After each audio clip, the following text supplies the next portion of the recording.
Good afternoon, class. Our topic for today, for topic number 1 under revision of fraction, decimal, and percentage. Our topic for today, percentage. So what is percentage? So percentage are used to give a common standard and are a fraction having a number 100 as their denominator. For example, we have 25%. 25% means or equal to 25 over 100. Fraction having the number as their denominator of 100. So 25% can be written as 25 over 100, or if we're going to apply cancelling, we can say that 25 over 100 is written as 1/4 or 25%. Okay? So note lang class ha.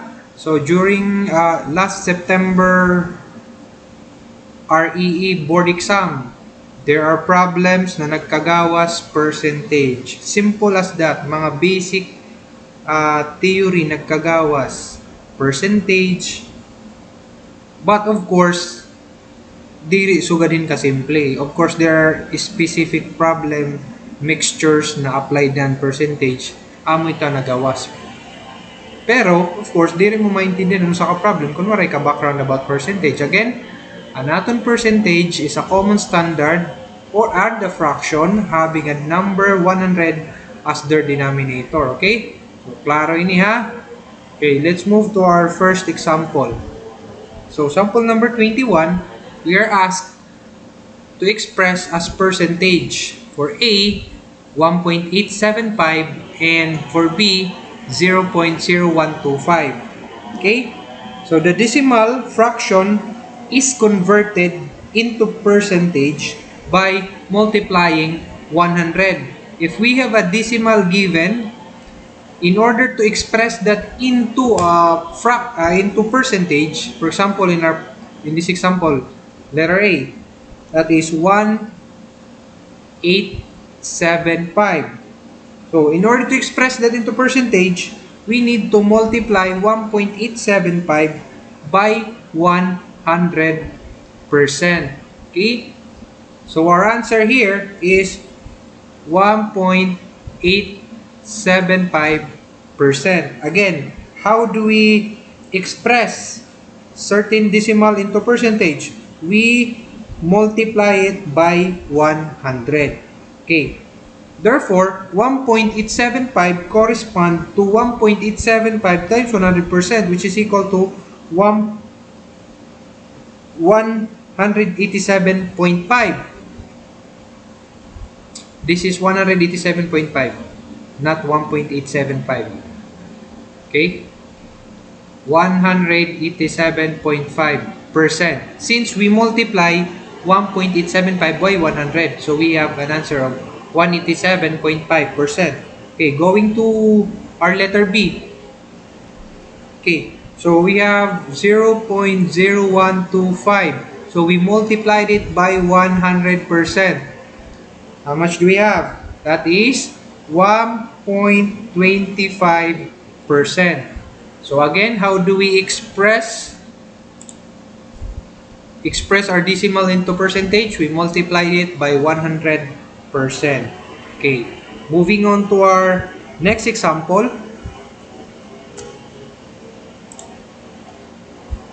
Number 22, express as percentage. So, A, 5 over 16 and B, 1 and 2/5. Again, so in order to convert fraction to percentage, we need to rewrite first the given proper and mixed fraction into decimal. Okay, for our letter A, 5 over 16, so we need to rewrite the 5 over 16 into decimal. If we're going to divide 5 divide 16, that is 0.3125. Again, so mayroon na tayong decimal fraction. Again, anong gagawin natin? We need to multiply it by 100%. Okay? So, if we multiply 0.3125 times 100%, magkakaroon tayo ng 31.25%. Okay. How about dito sa letter B? Meron tayong mixed fraction na 1 and 2/5. Okay. So, focus tayo dito sa fractional part. Okay? So, fractional part. So, our answer here is 1 point. So, that is 2/5. Ilan yung magiging answer natin? That is 0.4. 0.4 plus 1, that is 1.4. Again, meron na tayong decimal. We multiplied it by 100% para maging fraction form siya. So, that is 1.4 times 100, that is 140%. We express certain fraction into percentage. Kung naka-fraction siya, you need to convert it muna into decimal. Then pag decimal na siya, you multiplied it by 100% so you can have your percentage value. Okay? Again, if you have question, don't hesitate to send your message in our module account. I-PM niyo kung may daang mga pangutana. Okay? Para maintindihan ta din mabaton ko ano yung mga pangutana. Okay? Moving on to our next example. Example number 23. It takes 50 minutes to machine a certain part. Using a new type of tool, the time can be reduced by 15%. Calculate the new time taken. May dadaw kita machine with new type of tool. Now, that can reduce your work by 15%. So, calculate the new time taken. Okay. So, 15%. May dadaw kita 15% of 50 minutes. Okay. Again, how do we express percent? May siya denominator na 100. Okay, we rewrite 15%. So, magiging 15/100 siya. Kasi 15%, may denominator man siyang 100, di ba? Okay. Then, of 50 minutes. So, i-multiply ta siya by 50. 50 lang. Okay? So, if we do that, magkakamayada kita, 15 times 3, that's 750 over 100 or 7.5 minutes. Okay? Hence, the new time taken is with this 15% reduction, so we already identified the 15% reduction, that is 7.5. Now, we multiply 7.5 to our original time. Ang aton original time sa aton machine. So, hence, the new time taken, so pira natin magiging new time taken. So, that is 50 minus naton 7.5 from 15%. 7.5. So, this is equal to 42.5 minutes. Okay, let's go back to our answer. To the question, using a new type of tool, the time can be reduced by 50%. Calculate the new time taken. So, naton answer is 42.5 minutes. But alternatively, we can say, if time is reduced by 15%, there are different approach. They say that the time can be reduced by 15%. Ibig sabihin, so an imo time remaining nala is not 100% anymore kasi nabawasan siya ng 15%. You can say, you can alternatively solve also. So for example, you have an original time of 50 minutes. So, 15%, ibawas mo sa 100%, that is 85% na lang, di ba? So if you will rewrite 85%, that is 85 over 100. Okay? Then, we multiply 85% by an aton 50 minutes. The result is 4,250 over 100, or same as 42.5 minutes.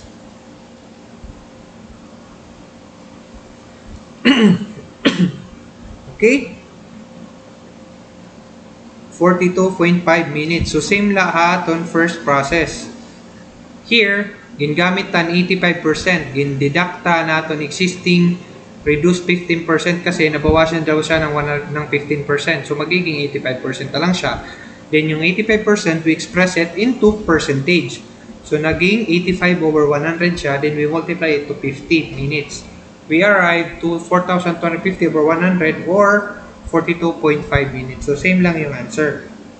Okay, let's move to our next example. Sample number 24. Find 12.5% of $375. So, 12.5 of 375 means, okay, going back to the basic. So, ang 12.5, we need to express it into fraction. Okay, so, ang 12.5% is also equal to 12.5 over 100, diba? Then, we multiplied it with the $375. Okay, 378. Sorry, 378. Now, ano magiging result? Since the percentage means per 100. So, per 100. Again, we apply canceling. Same as canceling. If we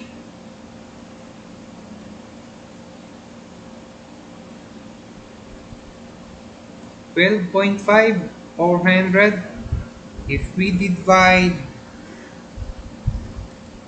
12.5 by 12.5, this is equal to 1. And 100 over 12.5, that is 8. So, magiging 1/8 na lang siya. Now, yung 1/8, yan yung imumultiply natin sa 378. So, that is 1 over 8 times 378. So, how much? Magiging 378 over 8. Yun. Magiging 378 over 8 or equal to 47.25 dollars. Okay? So that is your answer. That is 12.5% of 378. That is 47.25. Okay, let's move on to our next example. So example number 25. Express 25 minutes as a percentage of 2 hours. Correct to the nearest 1%. Ibig sabihin, our answer should be corrected to the nearest 1%. Okay, express 25 minutes as a percentage of 2 hours. 25 minutes daw in 2 hours. Okay, how do we do that? Working in minutes, it means in every 2 hours, if we multiply 60 minutes, in every 2 hours, that is 60 minutes. So every 2 hours, you have a 120 minutes in every 2 hours. Now, we need to express that into the 25 minutes as a percentage of 2 hours. So, may da kita 25 minutes, 2 hours.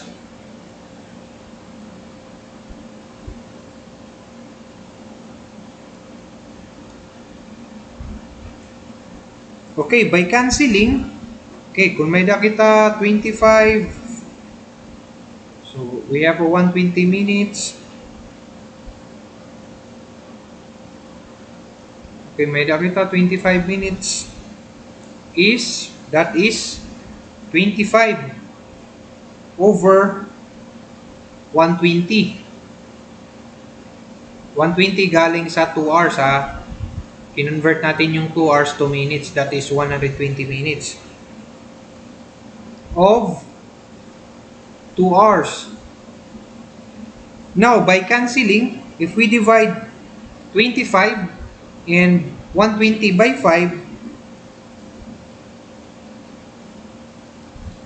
you have 5 and 24.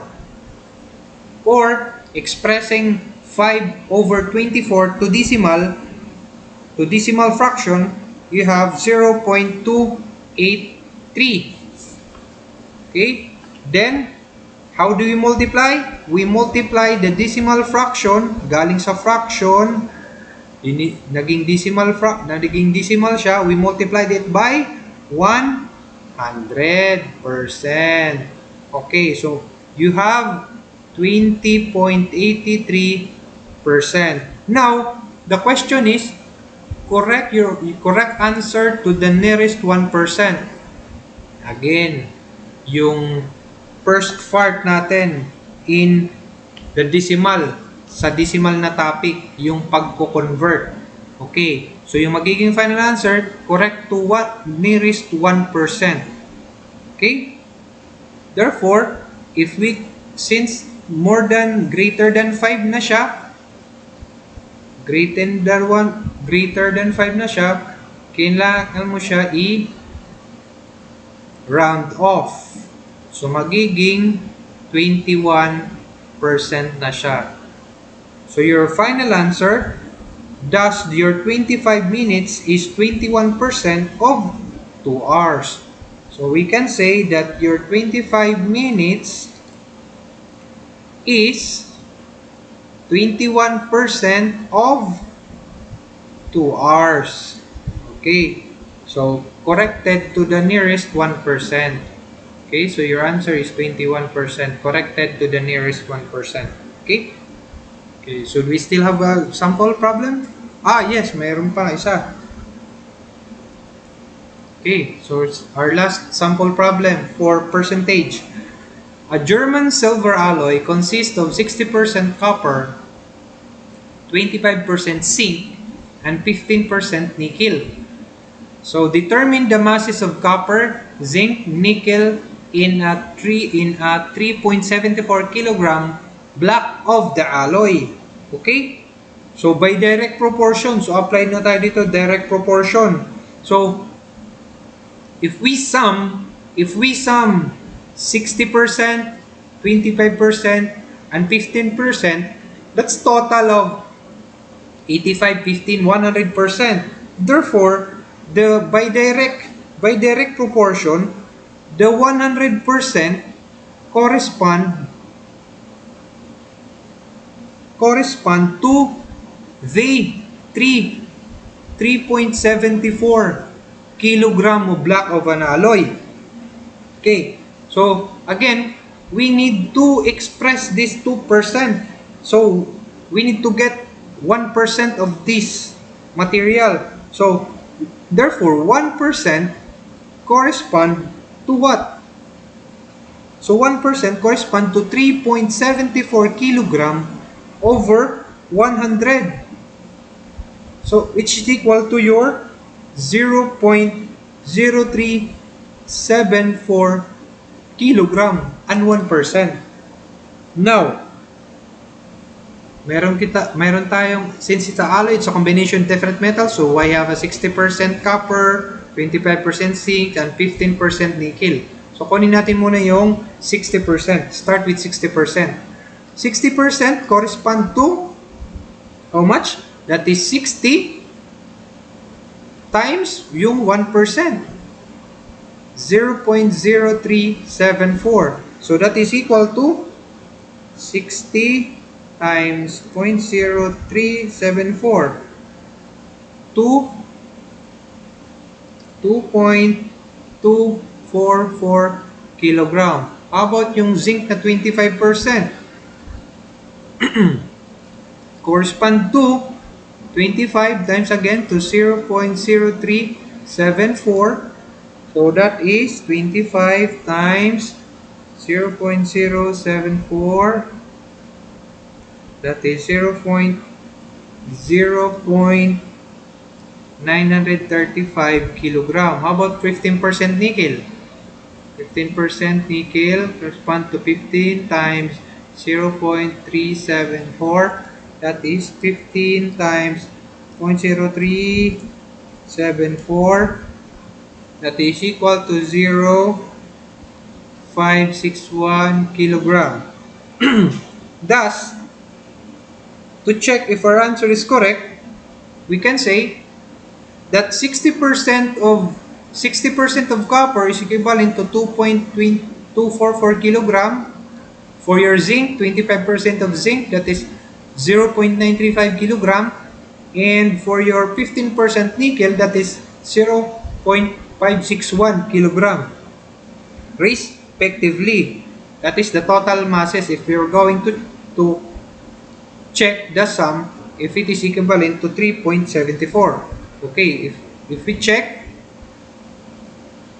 this is 4, is 2.244 plus 0.935 plus 0.561. So your answer is 3.74 kilograms.